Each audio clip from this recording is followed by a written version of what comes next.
Secretary of Defense Pete Hegseth just made a massive policy shift that could change the face of the US military. And if you haven't heard about it yet, you're not alone. Because the mainstream media isn't exactly eager to cover this one. In short, Hegseth just eliminated gender-based physical standards for combat roles. From now on, if you want to serve in direct combat, you meet the standard or you don't. Period. Sounds simple. But make no mistake, this could effectively remove the vast majority of women from frontline roles. Strap in, because today we're breaking down the history of women in combat, the science behind the debate, and why this move is sending shockwaves through the Pentagon and beyond.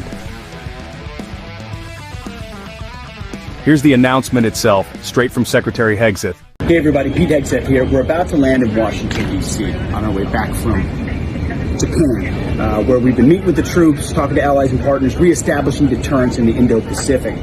It's Sunday, but of course we're still working. I want to show you one thing. It's a new memorandum that's coming out today on combat arms standard. You see, for far too long, we allowed standards to slip, and different standards for men and women in combat arms MOSs and jobs. That's not acceptable. We need to have the same standard, male or female, in our combat roles to ensure our men and women who are under our leaders or in those formations have the best possible leaders and the highest possible standards that are not based at all on your sex, if you're a man or a woman. So I'm signing this memorandum today. The services will review, and soon we will have nothing but the highest and equal standards for men and women in combat. Simple, direct, no apologies, and it's already sparking firestorms across cable news, think tanks, and the upper ranks of the Pentagon. So how did we get here? For most of U.S. history, women served with distinction, but not in direct combat roles. That began to change in 2013, when then Defense Secretary Leon Panetta lifted the ban on women serving in ground combat. That opened the door for qualified women to serve in elite infantry units, special operations roles, and other physically demanding fields, as long as they passed the required standards. The key debate that followed?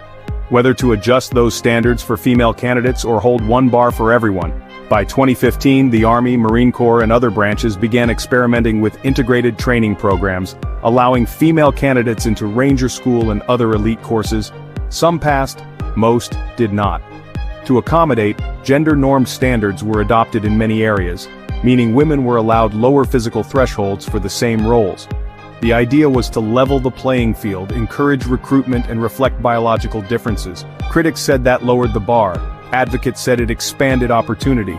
But either way, Hegseth just changed the game. Let's cut through the politics and get to the raw numbers. According to studies published in the National Institutes of Health, women athletes, even elite ones, on average have 30 to 40% less upper body strength than men, around 20 to 30% less lower body strength, significantly lower lean muscle mass, and higher body fat percentages. And they fatigue faster during prolonged exertion or load-bearing movement, and those are athletic women.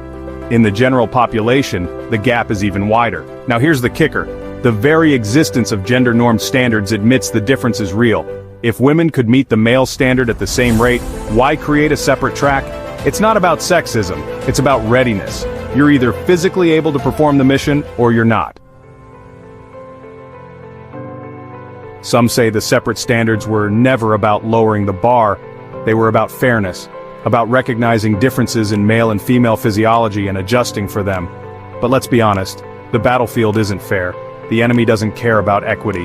A 200-pound wounded Marine needs to be dragged out of a burning vehicle, not by someone with good intentions, but by someone with the raw strength to save his life. This isn't a corporate job. It's not about representation, it's about life and death. Pete Hegseth is sending a clear message. We're not tailoring the standards to fit the people anymore. We're setting the standard, and the people either meet it, or they don't.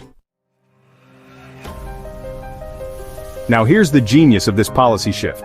Hegseth isn't banning women from combat. He's not pushing them in either. He's taking the politics out, and letting the standards speak for themselves. If you can carry the gear, shoot with precision under stress, haul your teammate off the field, and pass every single combat fitness test, you serve. No matter your gender. If you can't, You don't. It's a meritocracy. A battlefield isn't the place for ideological experiments. And finally, we have a defense secretary who seems to understand that. Will this reduce the number of women in direct combat roles? Almost certainly. Will it upset the political class in Washington? You bet. But the people who serve, the ones who carry the weight, shoulder the risk, and fight the fight, many of them have been waiting for this day for years. One standard, one team, no exceptions. So what do you think? Is Hegseth's move the long overdue course correction the military needs? Or is it a step too far?